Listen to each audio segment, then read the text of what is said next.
El Mesías anhelado en el judaísmo no es solo una figura espiritual, es un rey, un constructor, un libertador que transformará el tejido mismo de la realidad.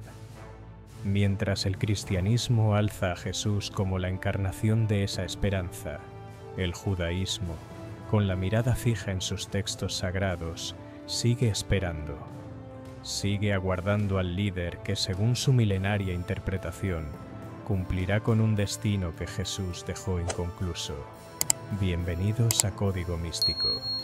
Hoy nos adentraremos en el corazón de esta fractura, explorando las razones teológicas, las cicatrices de la historia y las profecías susurradas que han moldeado dos de las religiones más influyentes del mundo. El sello inquebrantable del monoteísmo. En el corazón del judaísmo arde una llama solitaria, una verdad absoluta que no admite compañía ni división.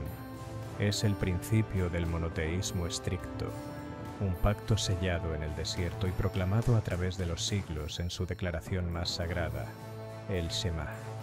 Escucha, Israel, el Señor nuestro Dios, el Señor uno es. Para el pueblo judío, Dios el Eterno es una entidad única, trascendente, incorpórea e inmutable. No puede ser dividido, no puede tomar forma humana, no puede cambiar. Aquí es donde se abre el primer abismo, profundo e insondable, con el cristianismo. La doctrina de la Trinidad, Dios Padre, Dios Hijo y Dios Espíritu Santo, es para la mente judía una fractura de esa unidad sagrada. La idea de que Jesús, un hombre nacido de una mujer, es al mismo tiempo Dios encarnado, choca frontalmente con la creencia en la trascendencia absoluta del Creador. ¿Cómo podría el infinito confinarse en un cuerpo finito? ¿Cómo podría el inmutable nacer y morir? Desde la perspectiva judía, atribuir divinidad a un ser humano es una desviación peligrosa que roza la idolatría. Jesús es reconocido como una figura histórica, un rabino notable, quizás incluso un profeta, pero siempre un hombre. La creencia cristiana en la encarnación es vista como incompatible con la naturaleza misma de Dios. El retrato inacabado del Mesías. Las antiguas escrituras hebreas no solo prometen un Mesías, pintan un retrato detallado de él, un perfil que cada niño judío aprendía a reconocer. Este Mesías, o Mashiach, no sería un ser divino, sino un líder humano excepcional, un descendiente directo del linaje del rey David. Su llegada no sería un evento sutil, sino una transformación cataclísmica y visible para todo el mundo. Las profecías son claras. El Mesías reunificará a las tribus de Israel dispersas por el mundo, reconstruirá el templo sagrado de Jerusalén, pondrá fin a todas las guerras e instaurará una era de paz y justicia universal. Su reinado marcaría el comienzo del Olam Haba, el mundo venidero, donde toda la humanidad reconocería al único Dios verdadero. Y aquí yace la segunda gran divergencia. Cuando el judaísmo observa la vida de Jesús, ve un retrato inacabado. No reunificó a la diáspora. El templo no solo no fue reconstruido, sino que sería destruido décadas después de su muerte. La paz universal no llegó. En su lugar, el mundo continuó su ciclo de guerras y sufrimiento. Para el judaísmo, la misión mesiánica es terrenal, política y tangible.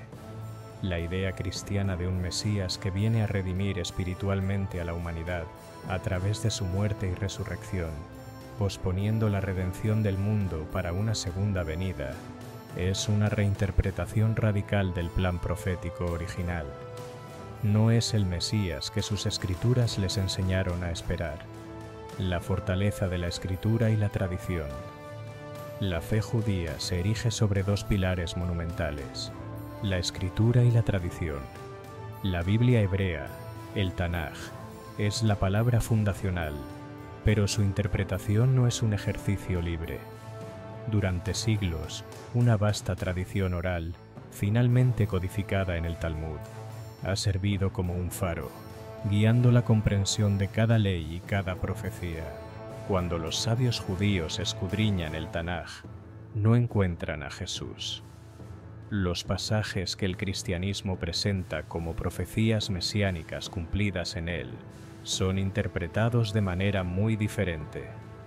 El famoso capítulo 53 de Isaías, que describe a un siervo sufriente, es visto por el cristianismo como el retrato más claro de la crucifixión de Jesús. Sin embargo, la tradición rabínica interpreta a este siervo no como un individuo, sino como una representación del propio pueblo de Israel, sufriendo en el exilio por los pecados del mundo. La Virgen, de Isaías 7, 14, que concebirá en hebreo es Alma, que significa mujer joven, sin la connotación necesaria de una concepción milagrosa. Una historia sellada con sangre.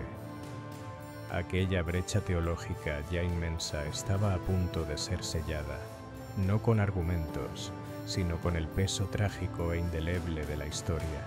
Lo que comenzó como un debate familiar, una disputa entre hermanos de fe bajo el mismo cielo de Judea, pronto se transformaría en una fractura continental. En los primeros siglos, el cristianismo era una llama parpadeante dentro del gran candelabro del judaísmo, pero a medida que su luz se expandía entre los gentiles, las tensiones crecían hasta volverse insostenibles. No fue un divorcio pacífico, fue un cisma forjado en el fuego de la doctrina.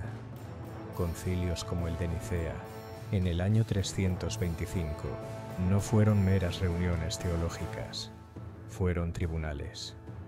Allí, la naturaleza de Jesús no solo se debatió, sino que se decretó, y con ello se trazó una línea en la arena de la fe. Quienes se quedaron del otro lado, los que se negaron a doblar la rodilla ante la divinidad de un hombre, fueron formalmente declarados herejes. El hermano se había vuelto contra el hermano. La cruz, aquel símbolo de sacrificio y redención para el mundo cristiano, se invirtió, transformándose en un emblema de terror para el pueblo judío.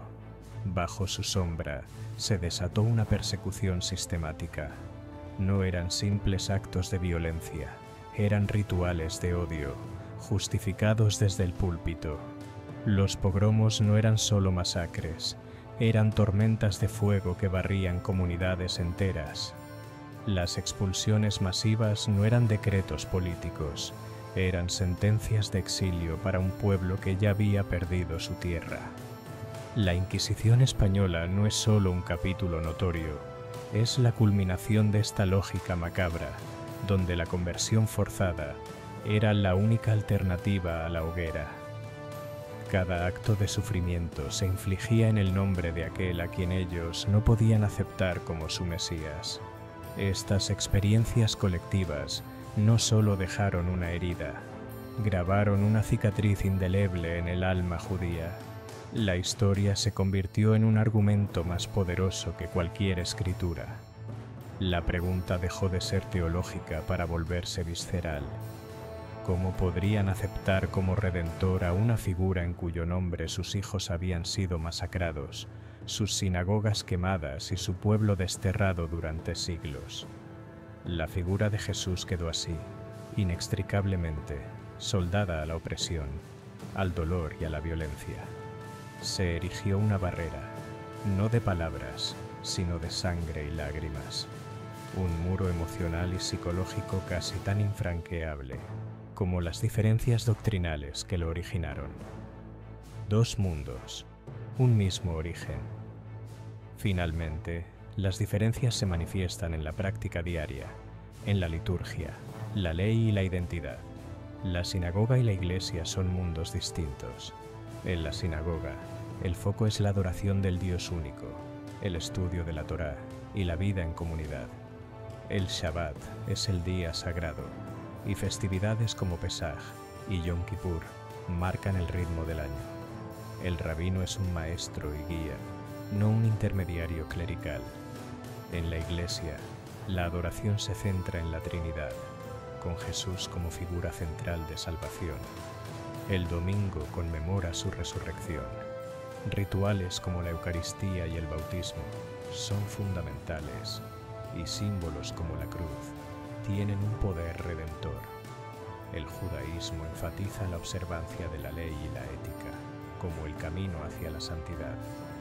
No es una religión proselitista, respeta la autonomía religiosa de los demás, creyendo que la fe debe ser una elección personal.